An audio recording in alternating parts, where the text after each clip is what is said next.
Assalamualaikum warahmatullahi wabarakatuh. Alhamdulillahirabbil alamin.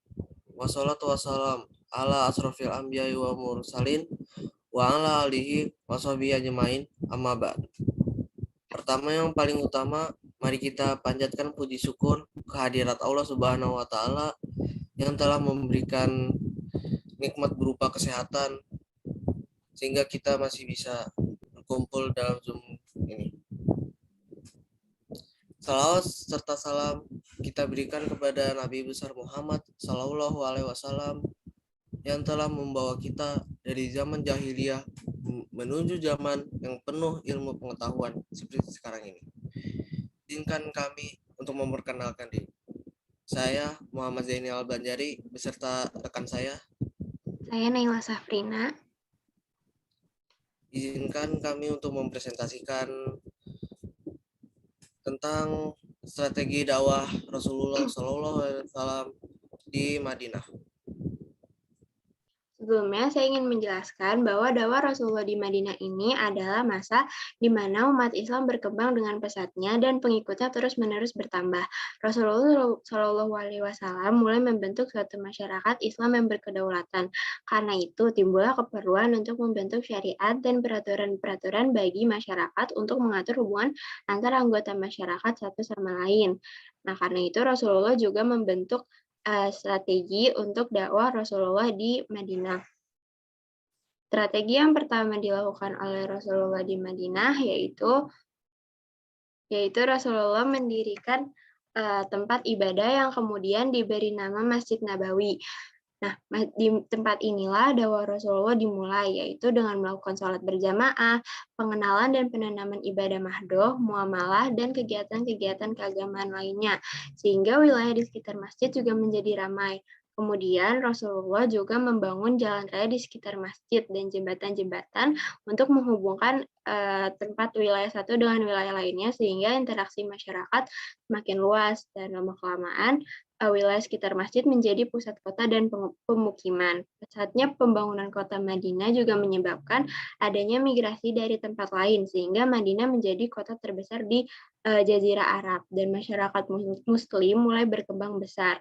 Hal itu menimbulkan kecemburuan pada masyarakat Yahudi dan Nasrani. Nah, karena kecemburuan tersebut, Nabi membuat peraturan untuk menata masyarakat agar tidak terjadi permasalahan yang besar. Ini untuk foto gambar Masjid Nabawi. Nah, karena kecemburuan tadi kan Rasulullah jadi membentuk tatanan masyarakat. Cara-caranya yaitu Rasulullah mempersatukan golongan Yahudi dari Bani Koinuko, Bani Nazir, dan Bani Quraizoh. Rasulullah juga membuat piagam Madinah. Dan saat membentuk tatanan masyarakat itu, Rasulullah juga mengutamakan musyawarah dan keadilan. Selanjutnya akan dijelaskan oleh Zaini. Baik, yang ketiga, mempersatukan suku Aus dan Khazraj. Tiada contoh penghentian permusuhan yang terbaik sepanjang sejarah manusia, melainkan perdamaian antara Bani Aus dan Khazraj yang dilakukan oleh Rasulullah Shallallahu Alaihi Wasallam.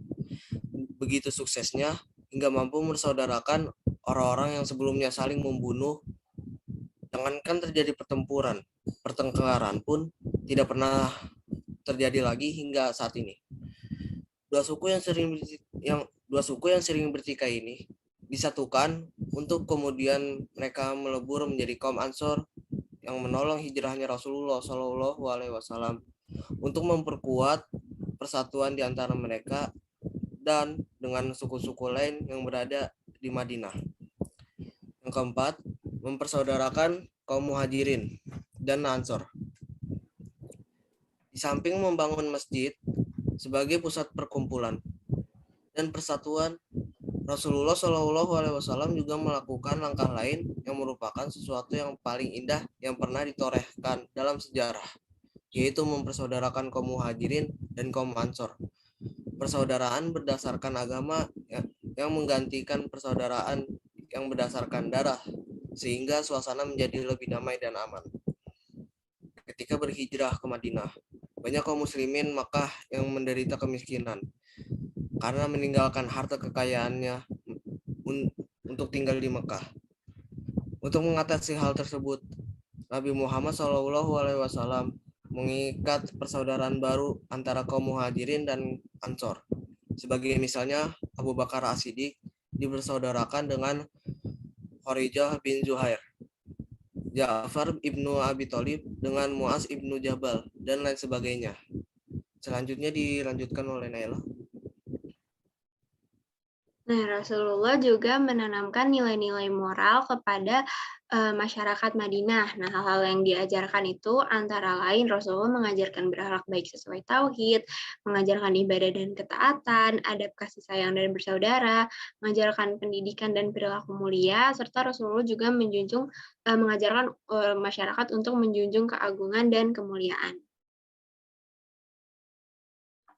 Demikian isi presentasi kami kali ini. Semoga apa yang kami sampaikan dapat bermanfaat bagi kita semua. Jika ada kekurangan mohon dimaafkan, karena kesempurnaan sungguh hanyalah milik Allah Subhanahu wa taala saja. Akhirul kalam, subhanakallahumma wa bihamdika asyhadu alla ilaha illa anta astaghfiruka wa atubu ilaik. Assalamualaikum warahmatullahi wabarakatuh.